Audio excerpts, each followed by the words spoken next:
చూపిస్తాను. వాటిలకి పొడి రెడీ చేసుకున్నాము. కొన్ని గింజలు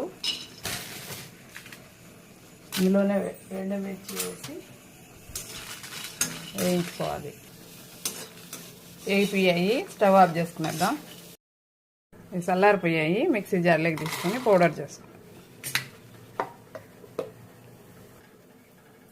ఇలా మిక్సీ చేసి పక్కన ఉంచుకోవాలి. కొద్దిగా ఆయిల్ వేసుకొని వేడయ్యాక పోపు దినుసులు వేసుకోవాలి. కరివేపాకు, ఎర్రగడ్డ వేసి బాగా వేగినాక కొద్దిగా పసుపు, ఉడికించుకున్న గోడు చిక్కుడుకాయలు పౌడర్ చేసి పెట్టుకున్న పౌడర్ని ఇలా యాడ్ చేసుకొని వేసుకున్నాము. అలా కలిపితే ఉప్పు కారం అంతా బాగా పడుతుంది. తర్వాత దింపేసుకోవాలి. ఇప్పుడు తెల్లగడ్డ వేసుకొని ఫ్రై చేసి నచ్చితే లైక్ చేసి సబ్స్క్రైబ్.